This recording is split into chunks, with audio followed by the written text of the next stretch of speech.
Welcome all. Cam Soley is back here on the show, and once again, we're doing an interview focus. Tonight, we are talking with podcast host of that other interview show, Bryan Parkerson is with us. You might also know him from producing various movies in Tennessee. He's got the upcoming works, Craving, starring Sleepaway Camp's Felissa Rose in the works. Welcome, Bryan. Hey, Cam, how you doing, man? Thanks for having me on. Anytime.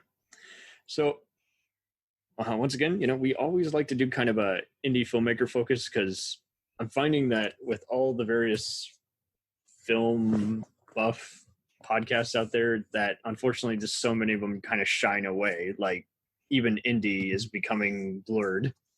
There's either people who are talking to just like local individual talents, or they're talking to, has been indie talents that are now famous big budget people, or very narrowly touching the scope of the focus. And I find that when you actually talk to various people who from different eras who have always stayed independent, you get a way, way bigger picture. And and there's some great ones out there too, man. I'm actually going to have Don Farmer on my podcast next week, and that guy's been making movies for like 40 years. He is a cool guy, isn't he? Yeah. So I'm excited to talk to him. He's actually from he spent, so I have sort of an obsession with the 70s and the 80s.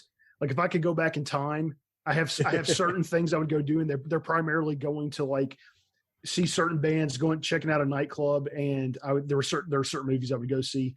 But what's interesting is he spent a significant amount of time back then in my hometown, so I'm really, really excited to find out. It's a small world. Yeah, so I'm really excited to find out what Nashville was like back then. Just chatting with him, he had talked about my favorite movie is Dawn of the Dead from 1978, and I love that film. Absolutely love that film. And, he's like, oh, yeah, it was playing at this theater, I'd have to pull up the message, but he had mentioned the theater was playing at for like 3 months or something. I thought that is so cool. Didn't he work on Day of the Dead? I don't remember. Yeah, he's an underground zombie. Yeah. It's funny, too. You mentioned Day of the Dead. I actually interviewed another guy that was on that film. His name's Mike Ankus. He's actually a producer on the film I'm working on now.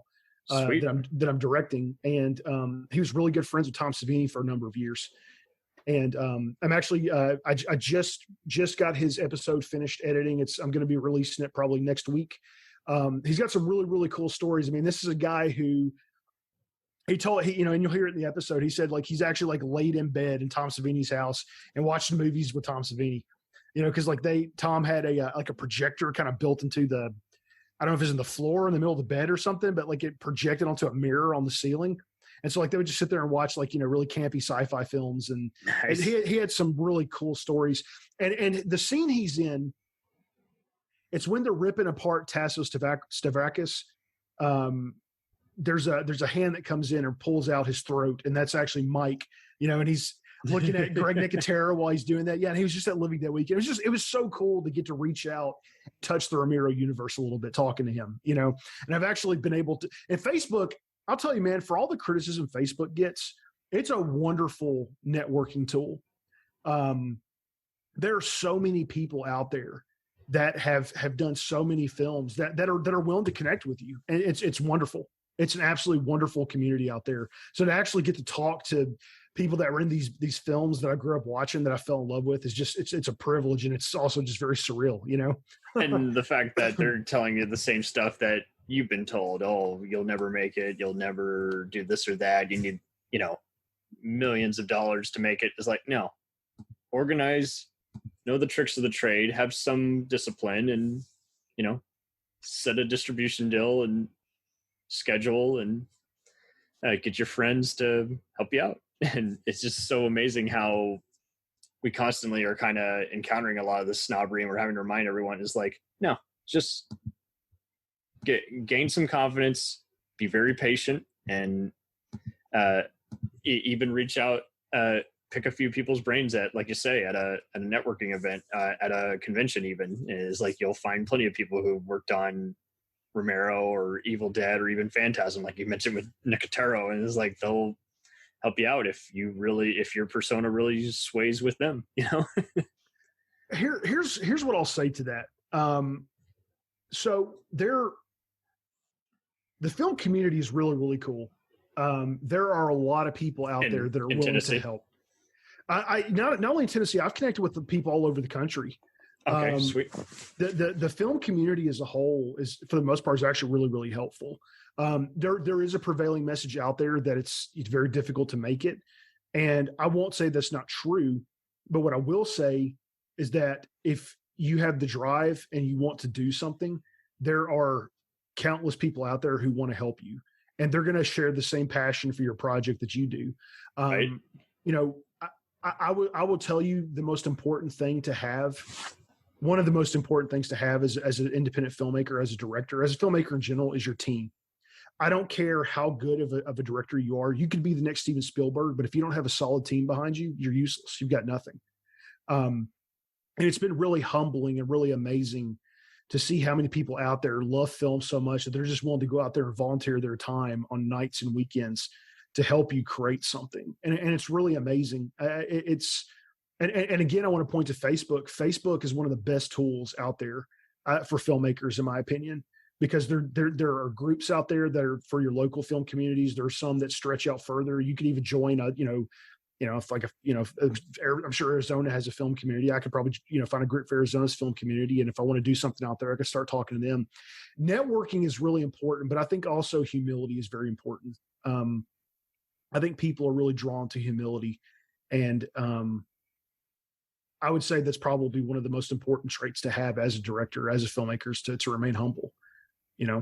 That's a good point. It seems like we see so many stories about how everyone's great at their job, but takes too long to wrap things up, or that they have a lot of talent and great ideas, but they aren't good at communicating or spend way too much money. And so that's so great to be just humble, be patient, be prosperous, and see so many different people who have worked on all kinds of events who will help you out because they have dug your persona, and they have your trust in you, and that trust only fuels that person, and it just all helps out so many things. There's so many videographers who will work on like a local sporting event and then maybe film a Honda or ESPN ad, and then probably do a independent zombie movie or pot smoking comedy on the weekend.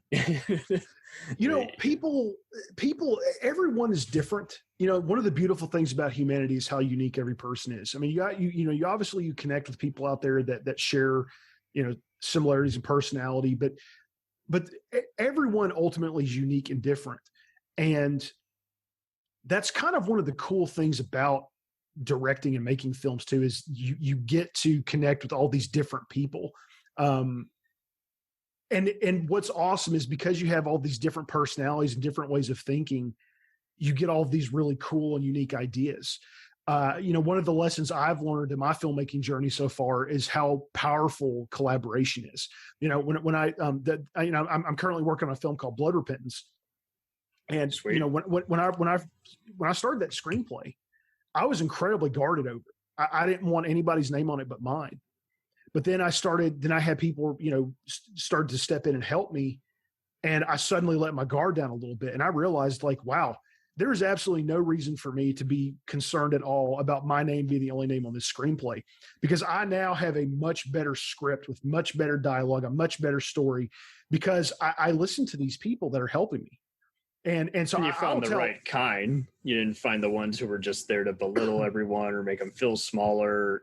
You were getting some actual constructive feedback. Yeah, I mean, those people are out there, but I would say for the most part, man, people really do want to help, and I think it's important as a director to be open to the ideas of others, to be open to the ideas of your team. I mean, I've been on set, and some of my actors have had some just fantastic shot ideas. Like I might have had a certain shot in mind and framed it a certain way. And they might say, hey, Bryan, what if we did this? Or what if, a couple weeks ago we were on set, and one of my actors, a guy named Corey, who's a fantastic actor, Corey Davison, wonderful, wonderful guy. Love working with him. Nice. He had a really cool idea for I was filming him walking out of a door, and he's like, hey, what if I stop and I kind of look and pause for a second? And I thought, yeah, let's try it. And it was a great shot. You need to be filmmaking is very much a team effort. It's not a singular thing. It's a plural thing. I can't stress to people out there how important it is to work with others and how important it is to have a solid team. And you're going to find as you get into that community, it's full of people that just love movies. And when you're making a movie, when you're on set, it's magical. You know, there's a lot of prep ahead of time. There's a lot of work and scheduling and, you know, planning and things that go on ahead of time, man. But then when you get to that first day of filming, when you get to the second day of filming, when you're on set, you know, it's, you just keep thinking to yourself like, wow, you know, you think about all of the work it took to get to that one moment. It's here. And like, and it's like, you know, I kept saying to my assistant director, I was like, we're making a movie, Scott. Like, Scott, we're making a movie, you know? And it never goes away. Even if you've done it a dozen times, you're like, oh, my adrenaline's pumping. It's going to be a good day. I think if it ever does go away, it might be time to do something different. I mean, like, it's magical, man. I understand that it's a business. I understand there's money to be made and all of that. But I personally, I never, ever want to lose sight of the fact that movies are magic. And there's a filmmaker that I've become friends with, this guy named Jim Bond. He's been making movies for about 40 plus years. And he had a conversation with me one night, and I really enjoy getting to sit at the feet. And I say this, you know, metaphorically, I really enjoy getting to sit at the feet of people who have been doing this a lot longer than me, because you have so much you can gain, not only in life experience, but also in their industry experience. And one of the things he said to me, and I've not forgotten this, so I'm going to carry this with me the rest of my life. He really stressed to me the power that you wield when you're a filmmaker, because media is not an empty thing. Media is, movies in particular, they have the power to change people. And that's not, you know, when you're people that are in their 30s, their 40s, their 50s and up, you know, that they're established in their ways, you actually wield the power to change people. You can influence people. And that's powerful. That's incredible. That's and you have almost like a religion, you know? Yeah, I guess, you know, it's, but you want to make sure that you're using that for good. You want to make sure that you're using that to better people, to better their lives, you know, because I see that there are just a lot of hurting people out there right now that need to know that they're loved, that they matter. And, you know, one of my own personal missions is I want people to know that message, that you do matter and you are loved. You know, like I'm really, really big on, like, if you follow my Facebook, you know, I post a lot of, you know, I like to share what people are doing. I like to encourage people. It just brings me a lot of joy. I love seeing people succeed. I love seeing people, you know, I'm one of the things I do, and I run a small production company called Dawn Journey Productions. And, we're still growing. Things have really been picking up momentum lately. My ultimate goal for this company, you know, filmmaking is accessible now, but there's still a lot of obstacles there that can keep people from not necessarily keep people from making a movie, but making a good movie, making a quality movie. You know, anybody can grab their phone and go out there and shoot something, but, you know, if the quality's bad, chances are it's not going to get seen. I would still encourage people to do that anyway, because at least you're getting experience. You're learning what it takes to make a movie, right? I want to change even that. I actually want to create something where if somebody says, hey, I want to write a screenplay or I want to make a movie, they can call my company, talk to me or talk to one of my people. We'll have a meeting with you either in person or over Zoom. We'll talk about your screenplay, what you have. If it falls within the values of my company, we'll make your movie. And I'll have studio space. I'll have equipment. I'm going to assign you an actual veteran director that's been doing it for a while. That's going to be your mentor. I want these people to have mentors. And we'll walk you through the entire process. We're going to make your film, you know, A to Z. And we'll even try to get distribution if we can, you know, because I want people to experience that magic. Because it's magic, man. I mean, it really is magic. Like when you watch a movie, you know, that's just one of those mediums that you can escape your life for a little while. For an hour and a half, 2 hours, you can escape your life and you can be somebody else. You can live in another world, you know, and that magic is present on set, especially when you're really surrounded by people who have that same passion, you know? Totally. Because if any kind of passion is being lost, then eventually just the whole thing, you know, will collapse within itself. You got to keep the positivity factor up, and like you say, balance out the business and passion together. And absolutely, yeah. Because I mean, as a director, people, I believe people look to you. So, excuse me. So here's the thing about making a movie. One thing I'll say to people, and you can count on this, this is a guarantee, things are going to go wrong. One of the best pieces of advice I was ever given, and I got this from multiple filmmakers, but it stands true. Things are going to go wrong. It's going to happen. You need to have a plan A, B, and C. And I think the key to being a successful filmmaker, one of the biggest keys, is being able to be adaptable. And you also need to be able to keep a level head and be cool. Your team is going to look to you for how to react. Like the first week, the very first week we were supposed to start filming Blood Repentance, I lost 2 actors. And I lost a crew member. I had a crew member for personal reasons had to leave the project. So I was down 3 people, within a week, and right. It's like, well, okay. So, you can panic, you can get frustrated, or you can stop, look at the situation and say, okay, well, here's a problem, but let's figure out a solution. So, and that's where your team comes in too. It's important to have your team. So I talked to Scott, I talked to Onyx, it's like, we're just like, okay, well, here's the situation we have, what can we do to solve this? It's really, really important that you stay cool and level headed, because people are looking to you for how to react. And if you lose it, if you panic, they're going to lose faith in you, man. Yeah. So you leadership ability is extremely important as a filmmaker. You need, and part of being a good leader is being humble and being willing to listen to others, listen to the ideas of others, listen to the needs of others. I heard an interview with John Carpenter a while back, and he talked about working with actors and how important it is to be able to be to actors what it is they need from you. And I think he meant that like on a psychological level, because he talked about like, there may be an actor like they need a dad. Well, I'll be a father figure to him. I'll act that way towards him. And then you may have an actor that needs you to be hard on him. He's like, and I'll be hard on that actor. Like you have to be able to be to your talent what they need. So it's you wear a lot of hats as a director. You wear a lot of hats as a filmmaker. But at the end of the day, man, like it's ultimately it's about remaining humble. It's about being able to listen to others, and it's about being able to stay level headed and be cool. Very true. And for such an ever-changing business where there's no real consistent tutorial or game plan, you got to be able to be adaptable. And you hit on a really good point on being on everyone else's level and, trying not to be the fool of the gang, Well, it's not even so much that, man.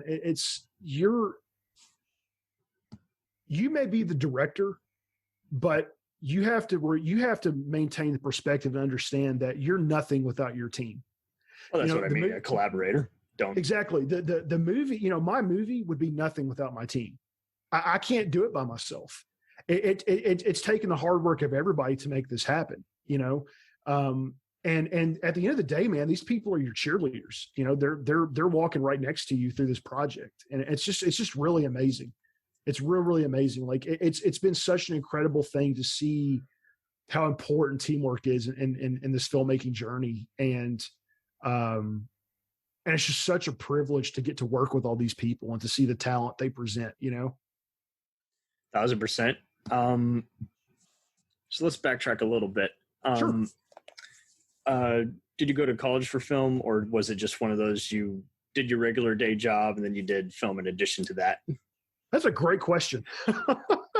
So I actually went to school for IT. I still have a day job right now. I work. I'm an IT guy. Nice. I work for a small. So there's plenty of money left over for movies. Well, I don't know about all that, but I work for a small managed service provider, and I work in data backups mainly. I was in film school for about 12 hours. And I actually mean that quite literally. I was in film school for about 12 hours, and it was great. I was excited, but then I didn't have enough financial aid available to pay for the program. So I had to drop out, and it's, okay, I'll just, and that was kind of the beginnings of being a filmmaker right there, man. It's like, okay, well, we got to adapt. What do we do next? And I'll tell you, Cam, what really changed it for me.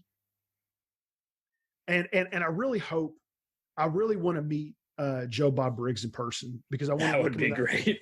I want to look him in the eye and I want to thank him, because that man has changed my life. And I'll tell you why. I started my podcast last year, and I had always wanted to do a podcast, but I didn't know what to do. I didn't know the idea. I didn't have an idea. Every tutorial was over complex, but it was kind of like no, it wasn't that. It was just I didn't have an idea for a show. I just didn't know what it was I wanted to do as far as a show goes. And I had completely forgotten about Monster Vision on TNT. I had completely forgotten that show. And I randomly ran across a clip of it on YouTube. And you know, I'm nearing 40, and I'm kind of in this nostalgia phase right now in life. And I just latched onto it, and I started watching as much of it as I could. You know, I completely forgot about it. And so it turns out that so John Bloom is Joe Bob Briggs is a character. His real name's John Bloom. Well, it turns out John is on Cameo. So I sent him some Cameo messages and asked him some questions, and I found myself wanting to know more about him as a human being. And it dawned on me, that's my show. I can interview, because I love horror. I can interview all these actors, authors, and directors in horror, but I don't have to focus on purely their careers. I can also find out who they are as people. And that was the beginning. I was also kind of looking at, like, what is it I really want to do with my life? You know, like where do I want to be in 10 years? And I wasn't quite sure on that either. And in talking to the filmmakers I've gotten to talk to, I realized that's what I wanted to do as well. And they've been down the same pattern of questions and predicaments as every other person. What's the next 10 years? Yeah. I mean, everybody starts in the same place. And, you know, and that's just at the beginning. So what's interesting is my memory, so much has happened in such a short period of time. My memory's a little fuzzy on some of the details. I don't remember if I had started the screenplay or not, but I can tell you that there was a monologue Joe Bob did on The Last Drive-In. It's about 5 minutes and 47 seconds long. You find it on YouTube. It's called Keep Rolling. And It is the most encouraging thing I think any filmmaker can watch. And it changed my life. And it's the attitude I have adopted to filmmaking today. Because in it, he makes the point that there is no such thing as an aspiring filmmaker. You are a filmmaker. He said, I don't care if you have 10 minutes a day to work on your screenplay. You work on your screenplay 10 minutes a day. You're a filmmaker. You know, you're not an auto mechanic. You're not a doctor. You start naming off these different jobs. Like you're a filmmaker. You're a screenwriter. You're a director. That's how you need to start identifying yourself. That's the mindset you need to get into. It's kind of a renewal of your mind. And man, when I heard that changed me. And I think it was just, you know, full steam ahead at that point. And, you know, the movie I'm working on right now, it started out as a 2-minute challenge for my friend. You know, he's like, I want to know that you're really serious about what you're doing right now. I want you to take your roommate and I want you guys to go make a little 2-minute video. Well, that 2-minute video has turned into like, it was a 9-page, originally a 9-page screenplay. Now it's 21 pages. And I have a full cast. You know, I have a small crew. 2 weeks ago, man, I had Honey Michelle Gregory in town in my movie. Nice. You know, she's amazing to work with. She's absolutely amazing to work with, you know. And so this little 2-minute project just turned into something amazing, but it all is because of the willingness of others to help. You know, I can't stress enough to people out there. There's a filmmaker named Jason Horton. You mentioned on my IMDb the movie Craving. That's Jason's movie, and Jason says something to me on my podcast that I also have kind of adopted, and I hold on to this. He said a selfish filmmaker is an unsuccessful filmmaker. Bingo. And I think that's so true, man. It is ultimately all about serving others, not only in filmmaking, but in life in general, man. You know, I feel like our purpose here on earth is to serve others and to love others, you know? So that's how I'm trying to live my life. That's how I'm trying to adapt my life. Right. If the movie's not ready to go, just rewrite it a few more times till you're ready, and then brainstorm how it can be made. And it seems like half the time there will be many who will just, you know, duly note whatever advice they're being given, but not acknowledge any of it. Or again, it's even worse when people don't respect one another. And so you just got to make sure it's like, okay, filmmaker respects, trusts everyone. Same thing with the crew. The actors will bring it. sure, there'll be some actors will misbehave, but often they'll get lost or realize they're making a fool of themselves if they see that everyone else is taking it very passionately. You know what's cool? I heard a commencement speech given by Arnold Schwarzenegger. I don't know what school it was at. I've seen that one. That's a great one. And what's amazing about that speech, he for those of you that haven't heard it, he makes the point there's no such thing as a self-made person. He says there's no such thing as a self-made man. And he begins to illustrate that point with his own life and how when he came to the United States, he had nothing. He had a bare apartment. He had no plates. He had no silverware. He had nothing. And he was going to this gym.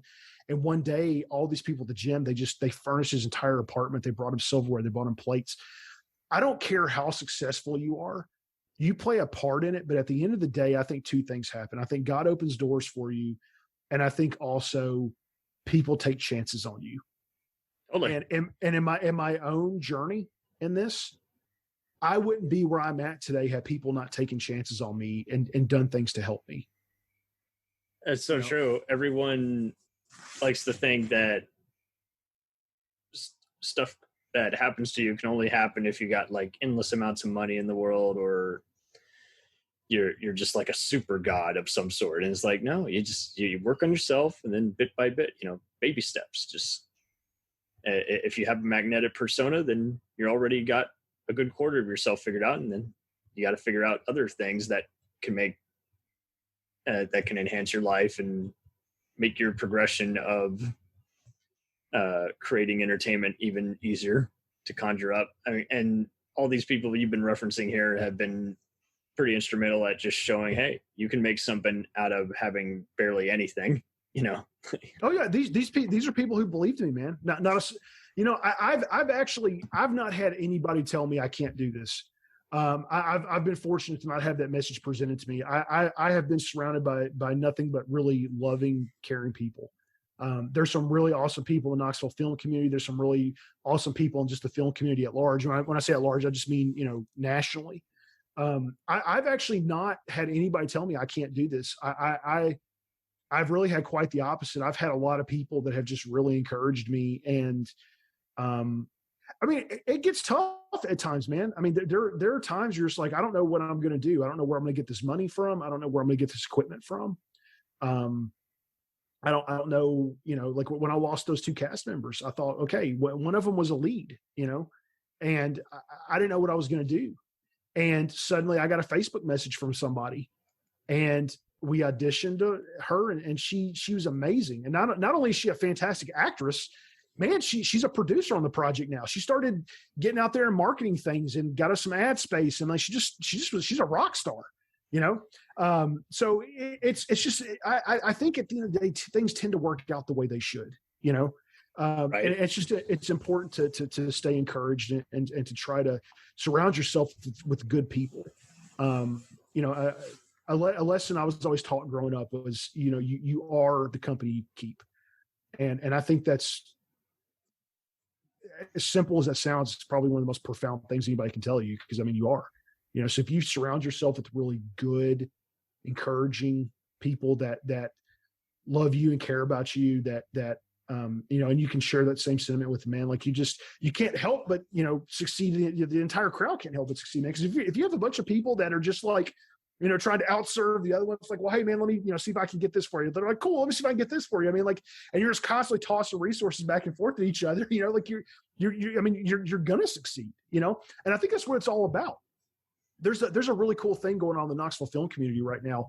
That we're really trying to bring a change, that there's a lot of people that share the same vision I have from what I'm wanting to do for my company. Like it's not a competition. Yeah, it's a family. Like filmmakers, we all have the same goal. We can all help each other, and there are a lot of people out there that really see that and want that. And we're trying to be the change. And it's really cool. I was actually this past Saturday, I was at a film mixer thrown by a local producer, a guy named Tony Cottle. And Tony's amazing. He's got a really great vision. He's just a really, really cool guy. And he's got a heart for seeing people succeed. And he puts together this mixer. I'm sorry? That's a blessing. Oh, it really is. And he puts together these mixers occasionally. And there's a really big actor, guy named Silk Coatsart. And he comes too. And man, he's a gem of a human being. I met that man for the first time Saturday. I hugged him. Like he's got so much passion and energy, and you can tell he just loves the art and he loves the people. And he wants everybody making movies, like it's just so cool. So I'm in this room just full of people that love movies and love people, and they just want to see filmmaking become accessible to everyone. It's just so cool, man. It's so cool to see that movement happening. And independent film is really cool in and of itself. I'm still fairly new to it, so I don't know if it's always been this way, but I can tell you the trend that I'm seeing happen right now is it's very tribal. And by that, I mean, you're seeing small production companies start, and it's a group of people that are actors, producers, crew, directors, and they make their own stuff. They get their own funding. They have their own talent. They make their own movies and they put them out there, and they keep doing projects. And it's just so cool to see that, man. And they're literally little families. One in particular I've been very fortunate to be a part of is a company called Acrostar Films. It's run by a guy named Steve Herman. Steve's a writer-director. Steve is awesome. He's an incredibly talented guy. And I'm actually co-writing. I'm so excited about this movie. It's called It Came From Somewhere. I can't go into detail about the plot, but it's a 50s faux sci-fi film. So we're intentionally making it. Yes, we're intentionally making it like something you would see on Mystery Science Theater. Okay. Nice. It is like every meeting we have and sit down and write, we're just constantly laughing. And there you go. It's a comedic project made with total heart and soul. Oh yeah. It's great, man. But so he runs Acrostar. And so I've gotten to become a part of that family, and it's just so cool, man. Like I had most of them on my podcast a couple times, and I fell in love with them. They're just such great people, and they're very welcoming to me.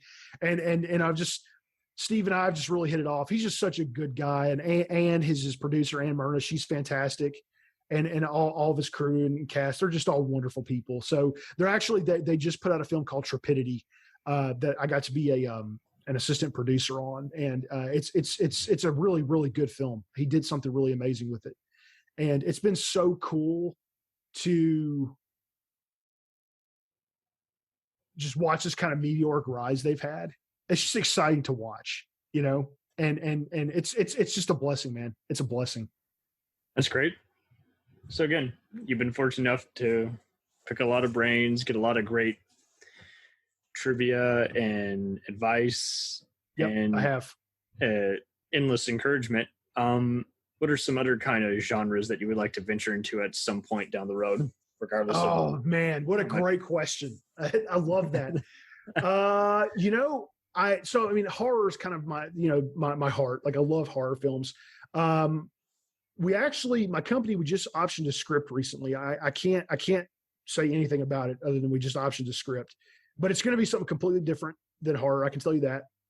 I would love to make a mafia movie at some point, sort of a true crime thriller.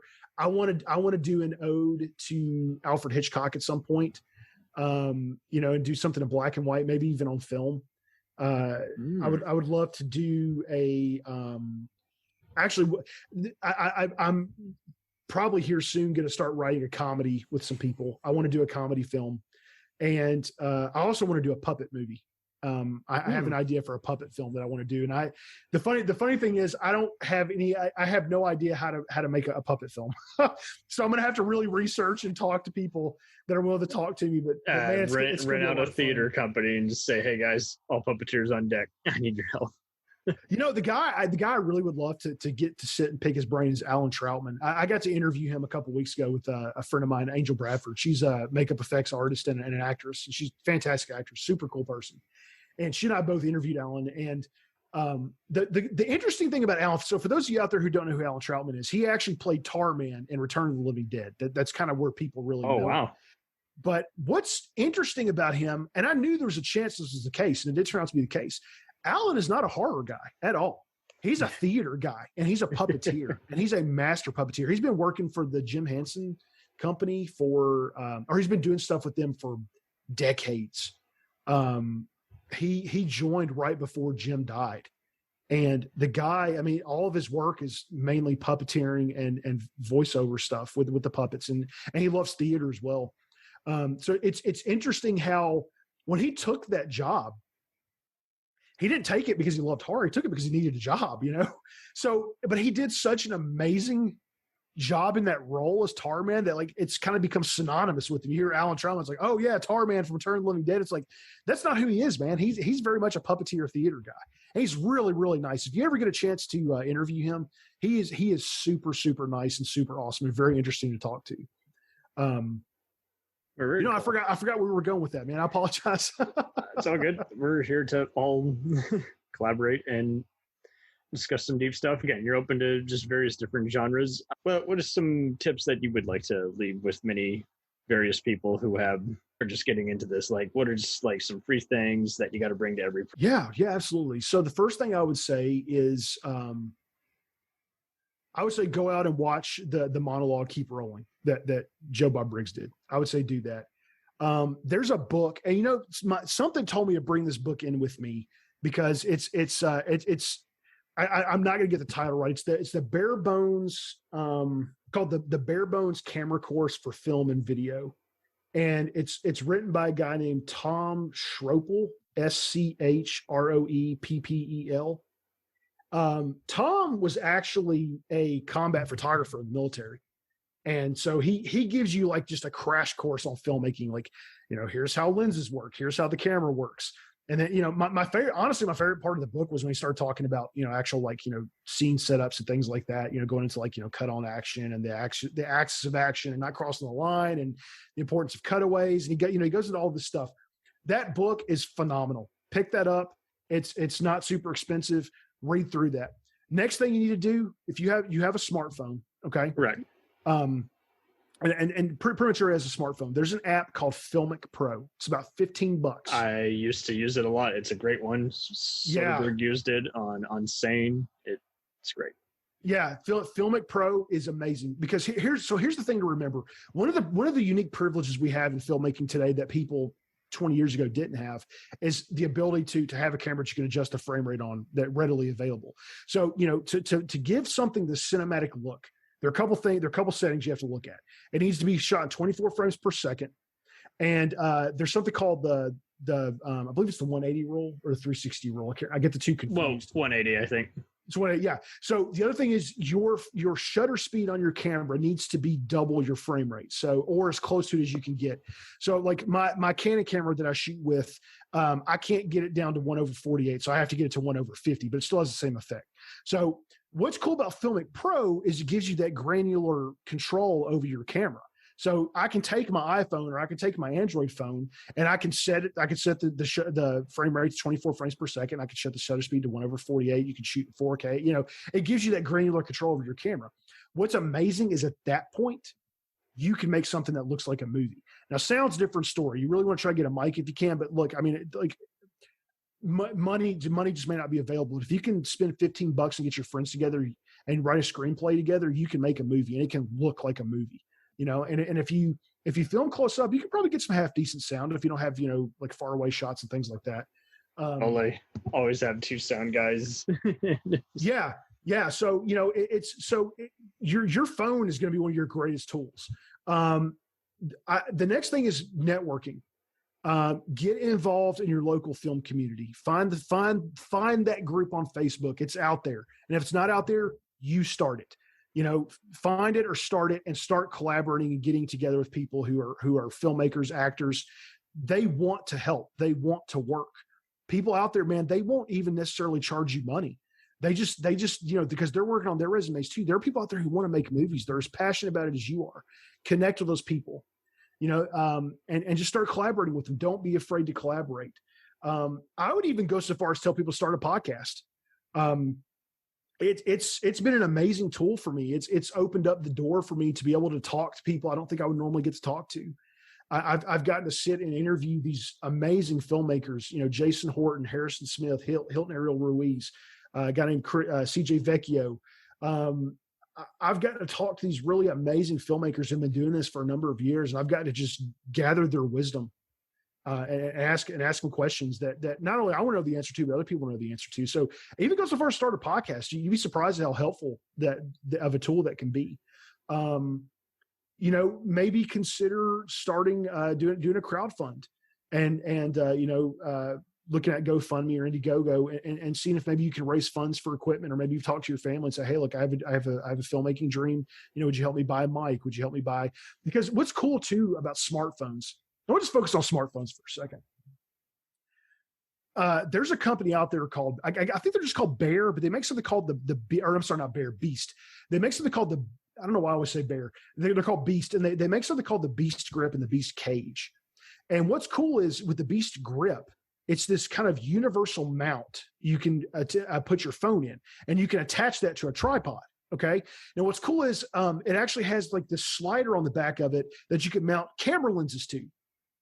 And and then you can maneuver it to wherever the camera is on your phone, and boom, you've got actual lenses for your phone. So now not only shooting 24 frames per second, not only shooting with your 48 shutter speed, now you also have camera lenses involved. You can get different shot types, you can get zooms, so it's your phone is a powerful tool, man. You can make a legitimate film with your phone, with a small, I mean, like I think the Beast Grip costs $250. Maybe you could find a used one. So, I mean, if you could save up $500, you could probably get, because I know like with the Beast Cage, I actually have one in my camera bag it's in my camera bag right now. I've got a 1.33 anamorphic lens for the iPhone. You can actually shoot anamorphic, and it's designed for the Beast Grip that was designed for my iPhone, because I was originally going to do my movie on my phone. So it's equipment goes, having your phone, have a Filmic Pro, and just a few resources out there will open the door for you to make a decent looking film, maybe even a decent sounding film. Reading books is important. The next thing too is learning. I'd say probably the most key skill to any filmmaker is being able to be adaptable. You need to be able to adapt, because things will go wrong. You can count on it, and you hear that advice from people, and you're like, and you hear it, and you don't discount it. You're like, oh, okay, but you don't know what's going to go wrong. But just know that things will go wrong, and always. You need to be able to sit down, take a step back, and think through things. Keep your cool, maintain your resolve, because people are looking to you to see what to do, and say, okay, well, hey, let's try this, or you may need to postpone production. That's okay. The cool thing about independent film is you don't have deadlines necessarily. You don't have to work under a deadline. This is your project, man. Like you get it out when you can get it out. So you look at that as a blessing. And, there's a lot of freedom in independent film, and it's so much fun. And it's a great way to make new friends, to really make a new family.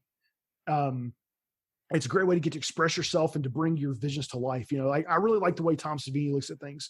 He talks about the privilege of being able to create. Everyone has an imagination, and you have these things in your imagination. And when you're an artist, when you're a filmmaker, when you're if you work with clay, you can take your imagination and bring it to life and create these things. When he creates these effects, when he creates these creatures, they did, he's done all these films over the years, like Fluffy, from Creepshow, or like, these are things that were in his imagination that he's brought to life. And I really am just in awe of almost this like childlike wonder and humility he displays, and the privileges to be able to create, so remaining adaptable is also really important. Don't be afraid to collaborate. Don't be afraid to not have your name as the only name on something. It's okay. It's okay. Like, have some other people on there, because I promise you, your success is in collaboration with others. You're going to be more successful when you collaborate. That's extremely important. And you need to be able to be adaptable, and you need to be able to be humble enough to accept that maybe your idea is not good, that maybe there are problems with your script, and that maybe some people have an idea that might be better than yours. And that's okay. That's the beauty of working in a team. That's the beauty of friends and family. That's the beauty of filmmaking. It only improves you as a person. So be willing to be humble and teachable and to learn. Let's see. The other thing is just being able to be a people person. And I think your aim should really be to be as adaptable as possible with people. Try to see things from other people's standpoints. But also, Cam, you ever have like your own train of thought and it just leaves you? That's what's happened to me right now, man. My train of thought just left me. latch onto the ideas and keep them in your sight. Yeah, but I think too, you should go out of your way to try to help others succeed as well. Correct. I think that should be one of your biggest motivations. That is true. I will see other people who will do the whole, like, you throw them a bone and they won't help you in return. And sometimes it's not personal. And there are other times where it's like, whoa. Hey, dude, you promised. Well, you know what? If that happens, and it might, I mean, you know, my understanding is at some point you get burned. If that does happen, lesson learned, you know, look at what went wrong with that and just move on, you know, move on to the next thing and just continue to build your family, to build your network. Because there are some amazing people out there who are so incredibly talented that were it not for filmmaking and were it not for their willingness to help me, that I would not have been able to meet or get to talk to. And it's just been such a privilege. Well, let's hope the privileges continue. You promoted a bunch of stuff. Your podcast is still going. Anything else that everyone's got to be in the know about? It's coming soon. Yeah. So, I don't have a release date yet on the two projects that the sci-fi film. I don't have a release date yet on that. The other one, it's the other project I'm working on. It's still very much on the ground floor. But yeah, I'm still working on Blood Repentance. I'm hoping to have that done by the end of the year. I'm going to go all out with it. I want to try to have like a red carpet event. I'm going to premiere it in a theater. And so I'm really excited about that. I'm really excited for people to get to see what all these wonderful, talented people I'm working with can do. It's really amazing. I've been really blessed to work with them. People can find me on, my full name is Bryan Parkerson. I'm on Facebook. People can find me on Facebook. My company's called Dawn Journey Productions. I have a Twitter page for it. I have an Instagram page for it. There's a Facebook page for it, but I want to be accessible to people. If people ever have questions, because one of the things I was looking for when I got started in this journey is I needed a mentor, and I was lucky enough to find experienced filmmakers who are like, yeah, like call me anytime, if you have questions, so I want to be able to be that to other people. So, if you connect with me on Facebook, you ever have questions about filmmaking or, screenwriting, or like, I'm more than happy to try to answer them for you. I want to see other people make movies. I want people to know what it feels like to stand behind the camera and watch actors bring your screenplay to life, because honestly, man, there's no amount of money in the world that can buy that feeling. It's just 1,000% to see it come to life, be enacted, even be made way more improved just because of a little quirk that one person added or another pause or dramatic element is like, man, it's so much better. This is bread with extra topping. Yeah, and dude, that's a really great point. So Cam brings up a great point here. It's really fun to be able to see. So when I write a screenplay, when I'm writing, I see it happening in my head. I can hear the dialogue in my head. And by the way, for people who don't have experienced screenwriting out there, the dialogue is the hardest thing to get right. Just say it aloud. If you don't want to say it, if you cringe, if you don't hear someone say it a certain way, then you might just say it a different way or keep it basic. Or they really frown on montages even. And I'm just like, well, montages are really going to be really helpful in the editing room because everyone's seen the same story. There's nothing better than seeing a really cool progression over time. And that stands out because it's not flashy. It stands out because, wow, that was a really well thought out edit that condensed the story even more and made it even more momentum being built up to whatever conclusion you're trying to imply.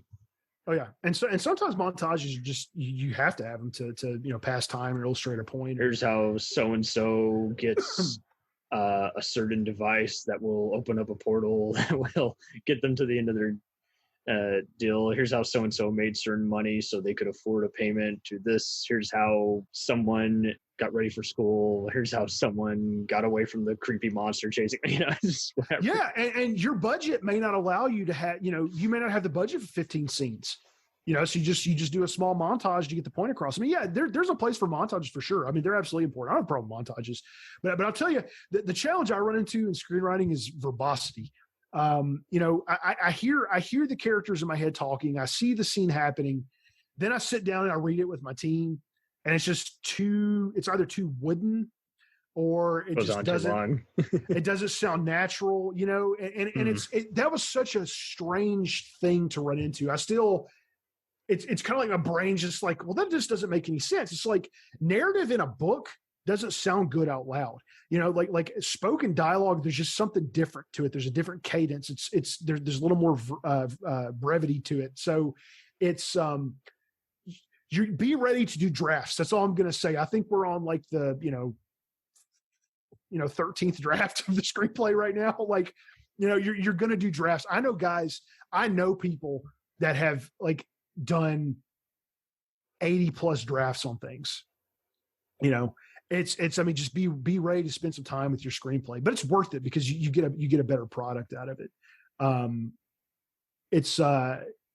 There's very much an art to it. And there's a lot of great books out there too. The one I've heard that's kind of the best is, or kind of one of like the industry standards is called Save the Cat. I've got it. I've not read it yet, but I was listening to a podcast, Indie Filmmaking Hustle. That's a great podcast. And he had somebody on that's in the industry.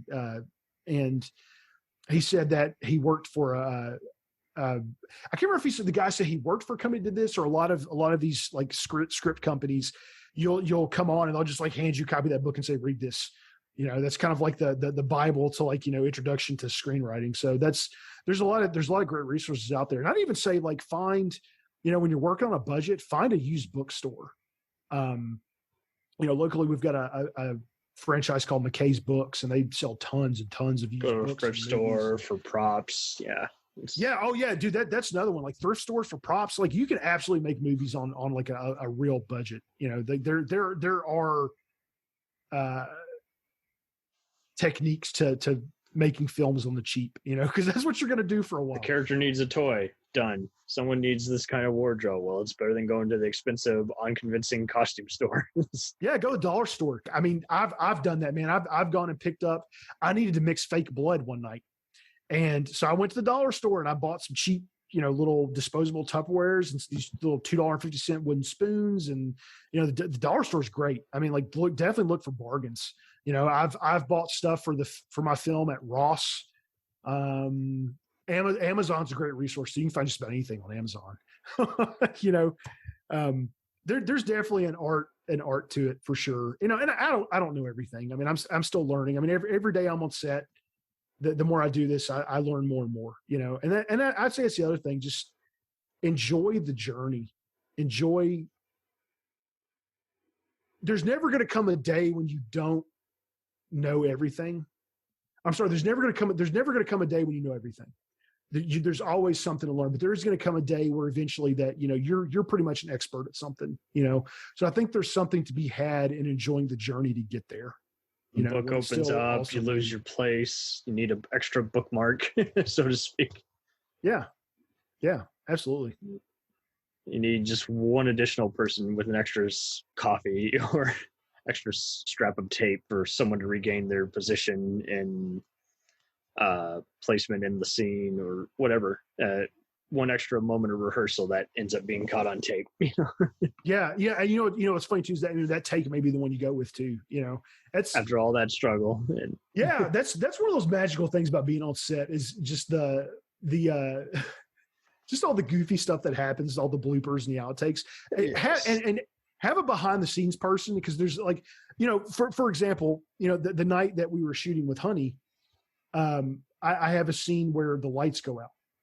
And there's a scare, and I for whatever reason I was kind of like I had my hands on the light switch to flip them back on, and I ruined the take because I turned the lights off like right at the end of it. Like you just have such goofy stuff happen like that. Like it's just so much fun. Never forget, because like it could be, it can be stressful. When you're doing like 8 takes on something, like people can get stressed out. It can be a stressful venture, but never lose sight of the fact that you're making a movie. Like never lose that. Like if you find yourself getting frustrated, just walk outside and remind yourself, like, man, I'm making in a movie right now. Like, how cool is that? I'm surrounded by people right now who believe in what I'm doing. I am making a movie. I've got a camera in that room right now. I've got actors in that room right now that are speaking dialogue that we've written. Like, we're making a movie. That is a privilege, and that's an honor, and it has the power to change people. You know, your movie could save somebody's life, man. You know, you can make a film that somebody could be having a terrible day, and maybe they're ready to give up, and they see your film and they see something in it that just suddenly reminds them of what life is all about. You know, I mean, some of the greatest experiences I've had have in some ways been around movies. I mean, like I remember when George Romero did Diary of the Dead. I was about to drive to Atlanta to see that film, and then I suddenly found out that it was playing at a small theater in Nashville called the Belcourt Theater. And man, I went into that theater and I sat down. And they served beer in that theater. So I grabbed a Budweiser. It was the flattest beer I've ever had. But let me tell you something. It was the best beer I've ever had because I watched that movie. I was so excited to see George's new film. I walked to that theater feeling alive. I felt alive. You know, I can't, because I was so excited to see that film, and the whole experience. I just felt alive. And that's the power that filmmaking has. That's the power that movies have. Don't ever make something just to make something. Put your heart and your soul into these things. Because you literally have the power to change lives, and it's incredible. And never forget that filmmaking is a privilege. You know, if you're a wealthy person, sure, you can do all your own films. That's fine. But you know, there's something to be said about the adventure to making a film. You know, even in the frustrations of it, it's an adventure, and you don't ever want to lose sight of that. Hey, very cool. Thanks for hopping on here and summing up the highlights and organization to it all. So your Twitter and Facebook handle. Yeah. You you can find me on Twitter at BP4Christ. My company, Dawn Journey Productions, it's at Dawn Journey Prod. My full name is Bryan Parkerson. You can find me on Facebook. I look like, no joke, I look like a young Francis Ford Coppola. I was told that recently, and I actually did a side-by-side picture of young Coppola and me. And I'll just so look for a guy with a giant beard sitting behind a camera with a blue shirt on. That's me. Add me on there.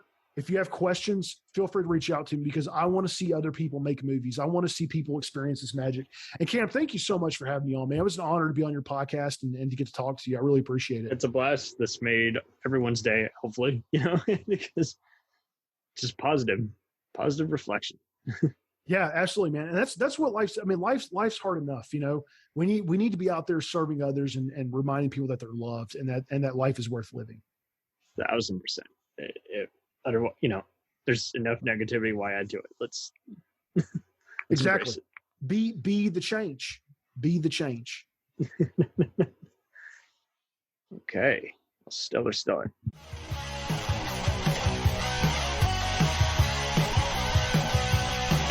Follow us on the web on Facebook, Twitter, and Instagram. The podcast is available on Podbean, Spotify, iHeartRadio, Anchor, Apple, and anywhere else podcasts are available. Feel free to review our show and leave comments on any of those sites. Thanks a million for listening.